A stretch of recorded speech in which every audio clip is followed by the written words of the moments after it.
Good morning मेरे प्यारे प्यारे बच्चों। चलिए आज हम लोग सॉल्व करते हैं जेई पीवाईक्यूज। और आज जो मैंने चैप्टर लिया है that is a structure of atom. तो सभी बच्चे इस वीडियो को अच्छे से वॉच करना और समझने की कोशिश करना।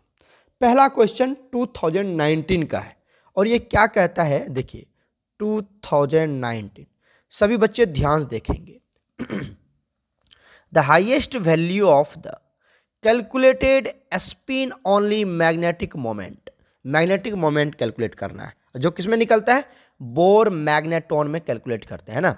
Among all in transition metal complexes is, क्या होगा, हाईएस्ट मैग्नेटिक मोमेंट की वैल्यू क्या हो सकता है, ये आपसे पूछ रहा है। इस चारों ऑप्शन में क्या हो सकता है ये आपसे पूछ रहा है। चलिए बताइए। मैग्नेटिक मोमेंट निकालने का फॉर्मूला क्या होता है, मैं सिंपली लिखता हूं। मैग्नेटिक मोमेंट निकालने का फॉर्मूला क्या होता है, अंडर रूट, आपने पढ़ा होगा कोऑर्डिनेशन केमिस्ट्री में भी, है ना। और ऐसे भी मैग्नेटिक मोमेंट कैसे निकालते हैं, under root n into n plus two, है ना, under root n plus two. Clear है, क्लियर है ना। आगे यूनिट क्या लगा देते हैं हम, बोर मैग्नेटॉन लगा देते हैं। Where n is equal to, where n is equal to, n क्या है यहां पर, अनपेयर्ड इलेक्ट्रॉन है। एन क्या है बच्चा, अनपेयर्ड इलेक्ट्रॉन। अब बात आती कि सर ट्रांजिशन मेटल कॉम्प्लेक्स है, ये ऑलरेडी बोल रहा है कि ट्रांजिशन मेटल कॉम्प्लेक्स, तो आप जानते होंगे कॉम्प्लेक्स कंपाउंड पढ़ा है ना, कोऑर्डिनेशन कंपाउंड। तो कॉम्प्लेक्स कंपाउंड में जो भी डी या 3D सीरीज के एलिमेंट्स यूज होते हैं स्कैंडियम से लेके जिंक तक, उसमें maximum number of unpaired electron कितना हो सकता है बच्चे, डी ऑर्बिटल है। क्या है, डी ऑर्बिटल। डी ऑर्बिटल में कितने बॉक्स बनते हैं ये तो पता ही होगा आपको। डी ऑर्बिटल में कितने बॉक्स बनते हैं, 5 बॉक्स बनते हैं। डी ऑर्बिटल में 5 बॉक्स बनता है, ये तो पता ही होगा ना आपको। तो डी ऑर्बिटल में 5 बॉक्स बना दिया। हर बॉक्स में कितने इलेक्ट्रॉन, मैक्सिमम अनपेयर्ड कितना रह सकता है, अगर आप सिंगली फिल्ड करेंगे हुंड्स रूल के अकॉर्डिंग, अगर आप सिंगली फिल्ड करेंगे तो मैक्सिमम 5 अनपेयर्ड इलेक्ट्रॉन्स ही मिलेंगे आपको। यहां पर 5 अनपेयर्ड इलेक्ट्रॉन्स ही मिलेंगे, n इक्वल टू 5 इलेक्ट्रॉन। इससे ना तो मैक्सिमम तो हो ही नहीं सकता, इससे ज़्यादा मैक्सिमम अनपेयर्ड इलेक्ट्रॉन हो ही नहीं सकता है। क्लियर है। और एक बात और समझिए, मैं आपको शॉर्ट ट्रिक समझा देता हूँ। और अगर आप पहले रूल के अकॉर्डिंग देख लो, अगर रूल के अकॉर्डिंग लिखोगे, ये बात समझ में आ गया ना कि मैक्सिमम अनपेयर्ड इलेक्ट्रॉन तो 5 हो सकता है, इससे कम भी हो सकता है। अगर कहीं पर फुलफिल हो गया तो अब 4 ही बचेंगे, कहीं पर और फुलफिल हो गया तो अब 3 ही बचेंगे। लेकिन अगर कहीं फुलफिल नहीं है, in that case maximum will be 5 electrons. Right. अब क्या होता है कि अगर मैं इसका मैग्नेटिक मोमेंट निकालूं तो 5 इलेक्ट्रॉन की वैल्यू इसमें पुट कर देते हैं, है ना, यहां पर पुट कर देते हैं। तो बताइए मैग्नेटिक मोमेंट की वैल्यू क्या हो जाएगा, अंडर रूट, राइट, यहां पर क्या लिखेंगे, 5 into 5 plus 2, sorry 5 plus 2। Clear हो गया। जब इसको आप सॉल्व करेंगे तो इसकी वैल्यू आ जाएगा 5.92 बोर मैग्नेटॉन, राइट। ये इसके आंसर्स हो जाएंगे। लेकिन एक बात समझिए, अगर बोर मैग्नेटॉन की वैल्यू दिया हुआ है, सॉरी मैग्नेटिक मोमेंट की वैल्यू दिया हुआ है, अगर आपको मैग्नेटिक मोमेंट की वैल्यू दिया हुआ है, एकदम ट्रिक समझ लो, आपने डी ब्लॉक में जरूर पढ़ा होगा ये। तो शुरू वाला जो वैल्यू होता है, जैसे 5, 6 दिख रहा है आपको, 3, जैसे 4, तो ये इसके अनपेयर्ड इलेक्ट्रॉन है, ये इसके नंबर ऑफ अनपेयर्ड इलेक्ट्रॉन्स है। तो आपको पता है कि मैक्सिमम तो 5 ही हो सकता है, तो 5 वाला वैल्यू यही ना आएगा जी, यही ना आएगा। मैक्सिमम अनपेयर्ड इलेक्ट्रॉन तो 5 ही होगा। तो ये क्या होगा, ये जो शुरू वाला दिख रहा है 5, 6, अरे इधर देखो इधर, और ये 3, ये 4, that is unpaired electron, that is unpaired electron. ऐसे ट्रिक लगा देना तो option number A is absolutely correct. Clear हो गया। चलते हैं हम लोग नेक्स्ट क्वेश्चन पर। नेक्स्ट क्वेश्चन देखिए, जेई 2018 का क्वेश्चन है, 2018 का क्वेश्चन है। क्या कहता है, which one of the following is false, कौन यहां पर गलत है, कौन सही नहीं है, राइट। क्या कहता है, photon has momentum as well as wavelength, ये तो बात सही है। मोमेंटम है, एनर्जी होता है फोटॉन्स के पास, एनर्जी होगा तो वेवलेंथ निकाल सकते हैं, energy equal to h c upon lambda, है ना, एच न्यू और न्यू को कन्वर्ट कर लो सी अपॉन लेमडा, तो एनर्जी होगा तो क्या होगा, वेवलेंथ होगी, बात सही है। मोमेंटम होगा मास इंटू वेलोसिटी होगा, फोटॉन्स के पास मास होंगे और उसकी वेलोसिटी होगी, मोमेंटम निकाल सकते हैं, ये तो बिल्कुल सही है। दूसरा कहता है splitting of spectral lines in electrical field is called Stark effect, बात सही है। अगर आप स्पेक्ट्रल लाइंस की स्प्लिटिंग देखते हैं इलेक्ट्रिकल फील्ड में तो उसको स्टार्क इफेक्ट कहते हैं, और अगर उसी स्पेक्ट्रल लाइंस की स्प्लिटिंग अगर आप मैग्नेटिक फील्ड में करते हैं दैट इज जर्मन इफेक्ट। आपने पढ़ा होगा जर्मन इफेक्ट और स्टार्क इफेक्ट, तो ये बिल्कुल सही है। स्टार्क ने इलेक्ट्रिक फील्ड के लिए कहा था और जर्मन ने किसके लिए कहा था, मैग्नेटिक फील्ड के लिए, राइट। उसके बाद तीसरा देखिए, Rydberg constant has a unit of energy, बात सही है। रेडबर्ग कांस्टेंट, रेडबर्ग इक्वेशंस के थ्रू हम लोग डेल्टा ही निकालते थे, है ना, तो वहां से इसकी जो यूनिट आएगी अगर वेव नंबर रेडबर्ग कांस्टेंट के बराबर हो गया, अरे समझ रहे हो, जैसे रेडबर्ग कांस्टेंट निकाला था ना, वेव नंबर इक्वल टू क्या निकाला था, 1/λ equal to R Z square, sorry R Z square, इस तरह से निकाला था ना, 1/n फाइनल का स्क्वायर माइनस 1/n इनिशियल का स्क्वायर। तो अगर ये सारे वैल्यू, जेड का वैल्यू 1 ले लो और ये सब क्या का वैल्यू हो गया, आर के बराबर हो गया वेव नंबर, तो इसी के बराबर एनर्जी हो जाएगी, ये भी बात बिल्कुल सही है। तो यहाँ पर ऑप्शन नंबर जो डी है दैट इज इनकरेक्ट, फॉल्स पूछ रहा है ना आपसे, तो क्या हो जाएगा, डी इज इनकरेक्ट। ये जो डी है ये इसका परफेक्ट आंसर होगा। डी में क्या कहता है, देखिए frequency of the emitted radiation, जो इमिटेड रेडिएशन हो रहा है, रेडिएशन निकल रहा है, उसकी frequency from a black body, एक ब्लैक बॉडी से goes from a lower wavelength to higher wavelength, ऐसा नहीं है। क्या होता है, जब भी एक ब्लैक बॉडी से रेडिएशन इमिट होता है तो वो रेडिएशन हमेशा higher wavelength to lower wavelength move करता है। यहाँ क्या दे रखा है, lower wavelength to higher wavelength, this is wrong, clear है, एज द टेम्परेचर इंक्रीज, तो इसीलिए ये क्या होगा, इसका इनकरेक्ट स्टेटमेंट है, राइट। चलते हम लोग नेक्स्ट क्वेश्चन पर। नेक्स्ट क्वेश्चन AIEEE 2009 का क्वेश्चन है। क्या कह रहा है ये, कैलकुलेट द वेवलेंथ, अच्छा वेवलेंथ कैलकुलेट करना है नैनोमीटर में, associated with a photons moving 1 × 10⁻³ metre पर सेकेंड। वेलोसिटी इतना दिया हुआ है, मास ऑफ फोटोन दिया हुआ है, तो बिल्कुल सही है, आपको मास दिया हुआ है, वेलोसिटी मीटर पर सेकंड में मास के जिम दे रखा है, तो ऐसा ही निकाल लेते हैं। यहाँ पे देखो क्या होगा, यहाँ से अगर आपको निकालना है तो क्या निकालेंगे हम, सबसे पहले निकाल लीजिए lambda equal to, sorry lambda is equal to क्या होता है, H/mv। किसने कहा था, ये डी ब्रॉगली ने कहा था, ये तो पता ही होगा आपको, है ना। तो यहाँ से H का वैल्यू पुट कर लेते हैं। H का वैल्यू तो आपको ऑलरेडी पता है, H का वैल्यू किस में निकलेगा, 6.6 किस में निकलेगा बोलते हैं, कितना होता है वैल्यू, 6.6 × 10⁻⁻34। ये तो आपको पता चल ही गया होगा ना, ये तो हम लोग 1000 बार कर चुके हैं।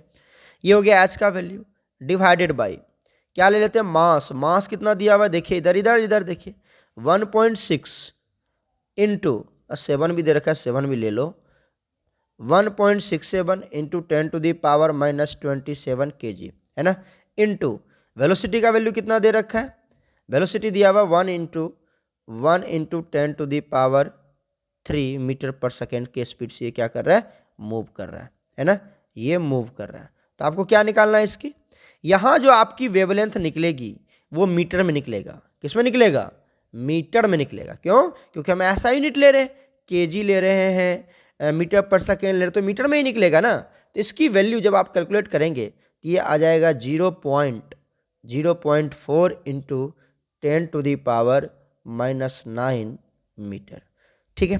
और यहाँ से हम जानते हैं कि 10⁻⁻9 मीटर को हम क्या बोलते हैं, नैनोमीटर बोलते हैं। ये आ गया आपका नैनोमीटर, है क्या नैनोमीटर, और यहाँ पर इसकी वैल्यू पुट कर दीजिए, कितना हो जाएगा 0.4, ठीक है। तो इस तरह से ये इसके करेक्ट ऑप्शन से आप चेक कर लीजिए, option number A is absolutely correct. Clear हो गया बच्चा, 0.4 नैनोमीटर, एकदम सिंपल सा फॉर्मूला बेस्ड क्वेश्चन था, बस हमें असाइनमेंट में देने थे तो मैंने आपको दे दिया, राइट। चलते हम लोग नेक्स्ट क्वेश्चन पर। नेक्स्ट क्वेश्चन देखिए, ये क्वेश्चन AIEEE 2008 में आया हुआ है। क्या कहता है, which of the following constitutes a group of iso electronic species. अब बात आती है सर आइसो इलेक्ट्रॉनिक स्पीसीज किसको बोलते हैं ना, आइसो इलेक्ट्रॉनिक स्पीसीज किसको बोलते हैं? तो पता ही होगा आपको आइसो इलेक्ट्रॉनिक स्पीसीज किसको बोलते हैं। चलिए मैं यहाँ पर मेंशन कर देता हूँ, दोज स्पीसीज